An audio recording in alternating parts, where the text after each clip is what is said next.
Voy a contarles una historia muy personal. Personal en un doble sentido. Primero porque le pasó a un amigo y segundo porque eso me hizo pensar mucho en mí y en mi padre. El amigo es Jorge Lanata. Jorge Lanata, cuando tenía 17 años, se enamoró de una mujer más grande. Pero se enamoró perdidamente de esa mujer. Y claro, él galeaba, trabajaba ya en radio, pero ganaba muy poco, era un pibe. Y estaba desesperado por conquistarla. Entonces hizo algo increíble. Y le robó a su padre un reloj Omega de oro con malla de oro. Sin que se diera cuenta, se lo sacó. Es un reloj extraño de una edición limitada que tenía su padre allá en Sarandí. Robó por amor, digamos, ¿no? Y fue con el Omega, con este Omega tan extraño, que su padre guardaba en un cajón, al Trust Joyero Relojero, ¿se acuerdan? El Trust. Y ahí lo empeñó, lo entregó, consiguió algo de plata, las cosas que hacemos por amor, ¿no? Y Jorge se sorprendió de la cantidad de guita que valía ese reloj extraño, ¿no?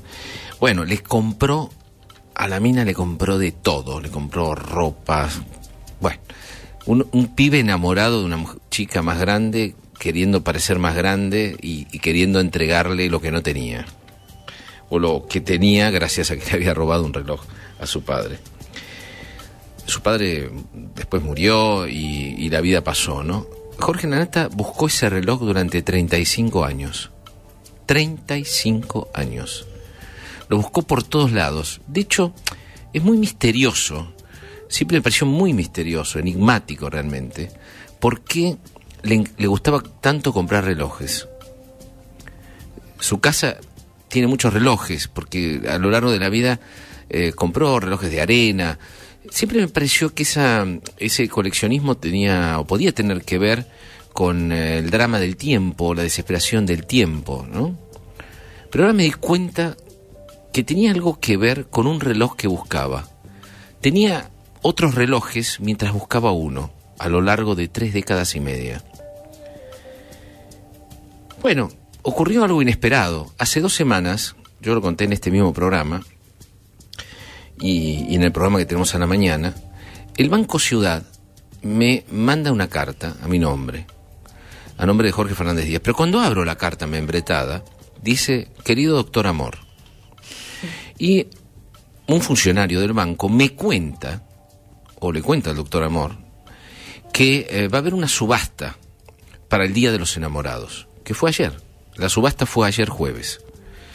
En esa subasta había un catálogo. Ese catálogo tenía joyas, tenía obras de arte. No estaba muy explicado, pero uno entendía que son esas cosas que se quedan los bancos cuando se rematan por deudas los efectos de una persona, o por empeños, o lo que sea, ¿no?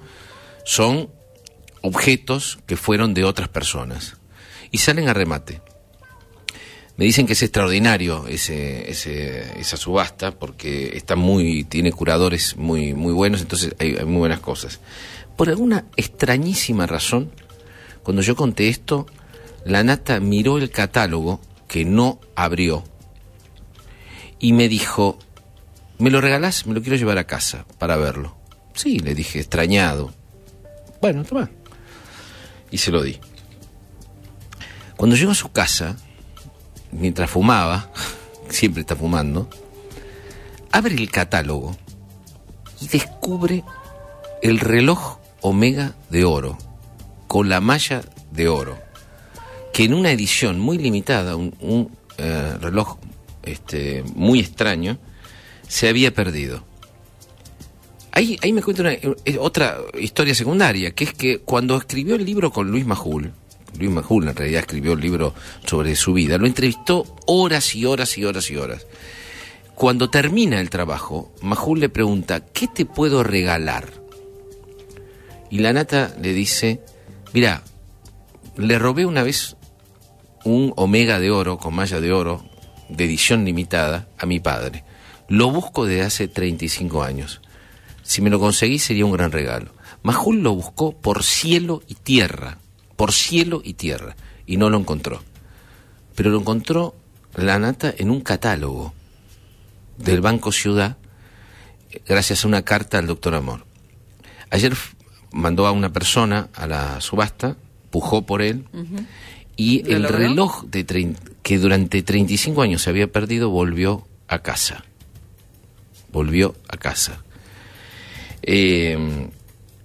Me pareció, me dijo, qué extrañas casualidades, ¿no? Me dijo, ¿no? Y entonces yo recordé, miré mi reloj Seiko, que no es tan exclusivo, pero que me lo trajo mi padre de España, ¿no? Precisamente cuando yo tenía 17 años. Él fue a un viaje, volvió y me lo regaló. Yo no me lo saqué nunca más. Con este reloj que tengo puesto aquí, que no creo que valga mucho, no, ni remotamente lo que vale aquel Omega de malla de oro, yo pasé todo, la colimba, las muertes, los amores, absolutamente todo. No pude sacar nunca pude usar otro reloj. Una vez que fui a lo de Mirta Legrand, Mirta me regaló un reloj extraordinario al salir y nunca lo tuve que regalar porque yo no puedo usar otro reloj que el de mi padre. Y como esta historia empezó con el padre y el reloj de un amigo, de Jorge Lanata, me di cuenta que tenía que ver con mi padre, que de alguna manera subterránea tenía que ver con él. Y recordé esto, el día que murió Néstor Kirchner, yo soñé con mi padre. Fue al final de un calvario, como de 17 horas en la redacción. Imagínense, había muerto el expresidente, ¿no? Y después de una solitaria trasnoche de whisky. Al llegar a casa me preparé un vaso con hielo. Los periodistas, cuando estamos en un cierre, nos cuesta mucho luego bajar a tierra, ¿no? Me derrumbé en el sofá, apagué las luces, bajé el volumen del televisor y estuve mirando así una y otra vez las afligidas imágenes de aquel velorio interminable. Luego me arrastré a la cama y me dormí de inmediato. Soñé con Marcial Fernández. Ese día soñé con Marcial Fernández. Así se llamaba mi papá. Fue un largo sueño vívido y resplandeciente. Marcial estaba sentado en un banco del Rosedal, donde iba siempre, ¿no? Y contemplaba la fauna que giraba y sudaba alrededor del lago. Yo venía corriendo y al descubrirlo en la mañana primaveral, en mi sueño, todo vestido de blanco, recordé que estaba enterrado en Chacarita y me di cuenta de que era un fantasma.